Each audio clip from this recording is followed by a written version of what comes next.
8. A child riding a bicycle at 15 meters per second. Let's jot this down.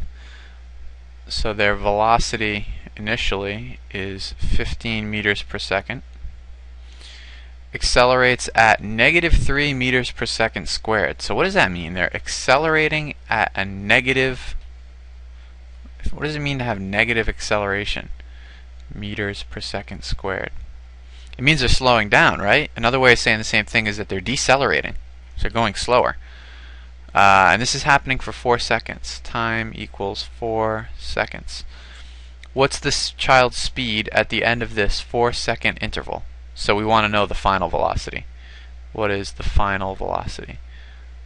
So we just said acceleration being negative means they're slowing down, so there's no way they're going to end up going faster. Right? That can't be 27 meters per second. All the others are less than 15, so they're all viable answers.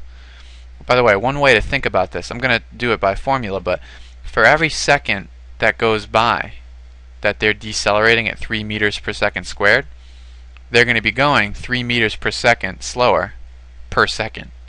So if they were decelerating at 3 meters per second squared for 1 second, they'd end up going 3 meters per second slower. They'd go from 15 to 12. So they're going to go from 15 to 12 to 9 to 6 to 3.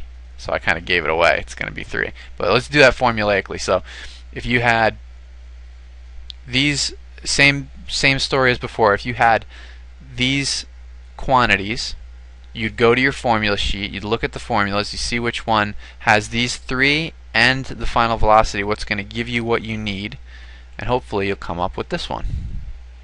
That's just the one we need. The final velocity, we're going to put in the initial velocity, acceleration, and the time. That's exactly what we have. We have all 3. So the final velocity equals the initial velocity, 15 meters per second, plus the acceleration. I have to be very careful with the signs because it is negative. 3 meters per second squared times the time, which is 4 seconds. So we end up with 15 meters per second squared. I'm sorry, 15 meters per second. It's a velocity. And now this is plus -3 times 4. So that's -12. And seconds cancels with one of these seconds. So it's 12 meters per second. And it has to be. These have to be the same units because we can't add or subtract two quantities that don't have the same units. So the final velocity is 15 minus 12, which is 3 meters per second. Just like we said before, answer is 3.